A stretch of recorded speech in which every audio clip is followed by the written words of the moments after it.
అలా మిలిటెంట్ అరుస్తూ ఉంటే అమర్ వాడి డొక్కలో ఒక్క గుద్దు గుద్దుతాడు.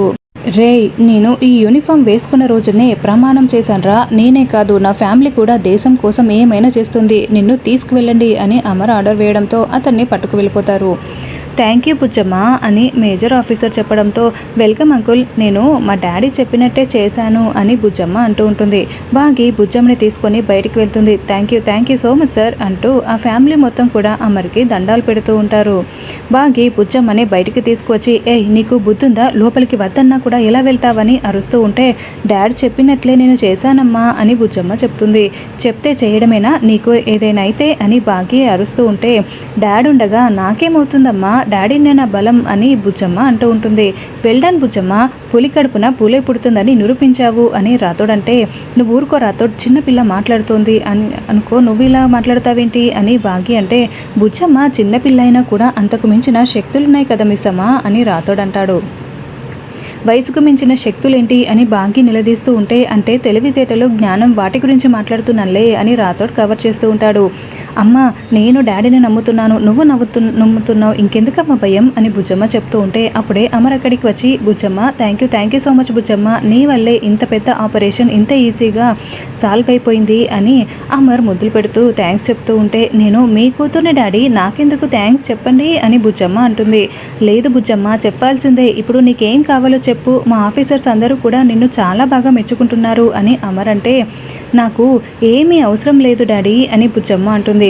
లేదు నువ్వు ఏదో ఒకటి అడగాల్సిందే, అడుగు అని అమర్ అంటే ఏం అడిగినా ఇస్తారా అని బుజ్జమ్మ అంటుంది. చేస్తాను బుజ్జమ్మ, తప్పకుండా, ప్రామిస్ అని చెయ్యి వేసి మాట ఇస్తాడు.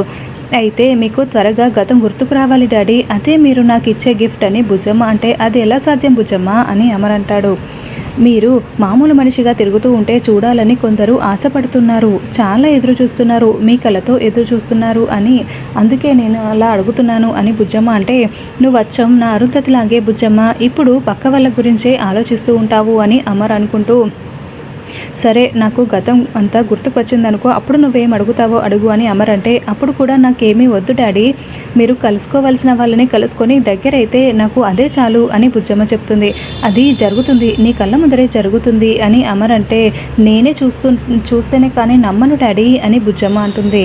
అలాగే అని అమర్ బాగి వైపు చూస్తూ చెప్తూ ఉంటే బాగి తలదించుకొని ఉంటుంది. అంటే ఏంటి డాడీ అని బుజ్జమ్మ అంటుంది. త్వరలోనే నీకే మొత్తం అర్థమవుతుంది, చూస్తూ ఉండు రాతోడ్, కార్తీ వెళ్దాము అని అమర్ అంటాడు. తర్వాత అర్ధరాత్రి అందరూ నిద్రపోతూ ఉంటారు.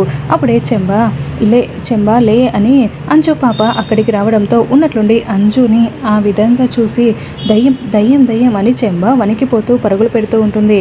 చెంబా ఆగు అని అంజు ఎంత పిలుస్తున్నా కూడా దయ్యం అంటూ చెంబా పరుగులు పెడుతూ నిద్రపోతున్న మనోహరి గదిలోకి వెళ్ళి మనోహరి లే అని లేపుతూ ఉంటుంది. ఏంటి అప్పుడే తెల్లారిపోయిందా, అయినా ఈ దరిద్ర మొహాన్ని చూపించొద్దని నీకు ఎన్నిసార్లు చెప్పాలి అని మనోహరి అరుస్తూ ఉంటుంది. అబ్బో కాదు మనోహరి, ఇది అర్ధరాత్రి దయ్యాలు తిరిగే వేళ, దయ్యం వచ్చింది మనోహరి, నన్ను ఫాలో అవుతూ వచ్చింది, అందుకే నేను భయపడిపోయి ఇక్కడికి వచ్చాను అని చెంబా అంటే నువ్వు మంత్రగత్తెవి, నువ్వు దయ్యాలకి భయపడడం ఏంటి, నువ్వు ఇక్కడికి రావడం ఏంటి అని మనోహరి అరుస్తూ ఉంటుంది. అది నన్ను ఫాలో చేస్తూ చాలా భయపెడుతోంది మనోహరి, అందుకే భయపడి ఇక్కడికి వచ్చాను, ఏదో ఒకటి చెయ్యి మనోహరి అని చెంబా వణికిపోతూ ఉంటే ఏంటి నిన్ను ఫాలో చేస్తున్న దయ్యాన్ని నా దగ్గరికి ఎందుకు తీసుకొచ్చావు అని మనోహరి తిడుతూ టెన్షన్ పడుతూ ఉంటుంది. అప్పుడే ఇక డోర్ దానంతటా అదే ఓపెన్ అయిపోతుంది. అదిగో దయ్యం ఇక్కడికే వస్తుంది మనోహరి రా అంటూ ఇద్దరు ఒక మూలన నక్కి టెన్షన్ పడుతూ చూస్తూ ఉంటారు.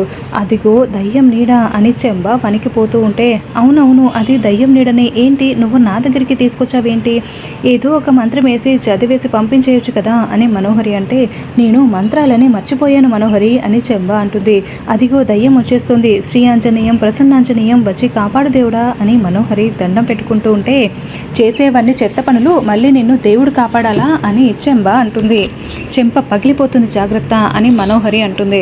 సారీ మనోహరి, ఏదో ఫ్లోలో నిజాలు బయటికి వచ్చేస్తున్నాయని చెంబా చెప్తూ ఉంటుంది.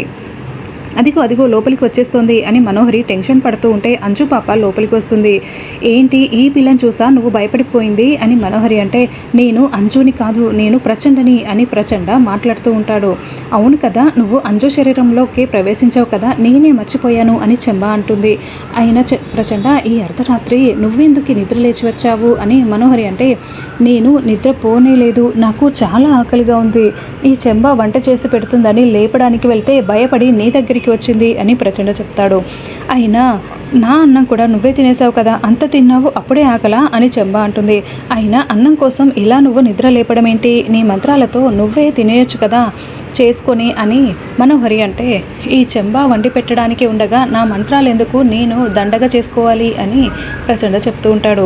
వేళ కాని వేళ నాకు ఇప్పుడు ఎందుకు మెలకువ వచ్చింది, లేట్ అయిపోయిందని సార్ నన్ను ఇక్కడే పడుకోమన్నాడు, వాటర్ కూడా అయిపోయాయి, దాహం వేస్తుంది, కిందికి వెళ్ళి వాటర్ తీసుకొచ్చుకుందాం అని రాథోడ్ బాటిల్ పట్టుకొని కిచెన్లోకి వెళ్తూ ఉంటాడు. అప్పుడే చెంబ మనోహరి ఇద్దరు రకరకాల స్వీట్లు, అన్నం, కర్రీస్, చాలా ఐటమ్స్ తయారు చేసి అంజు ముందు పెట్టి ఉంటారు. ఇదిగో 10 మందికి సరిపడా ఫుడ్ పెట్టాము, తినేసేయి అని మనోహరి చెప్తూ ఉంటుంది. ఇక సరే తింటాను అని దయ్యంలాగా అంజు తింటూ ఉంటుంది. వాటంతట అవే నోట్లోకి వెళ్తూ ఉంటాయి. అప్పుడే వాటర్ బాటిల్ కోసం వచ్చిన రాథోడ్ ఏంటబ్బా సౌండ్ అని షాకింగ్గా చూస్తూ ఉంటాడు.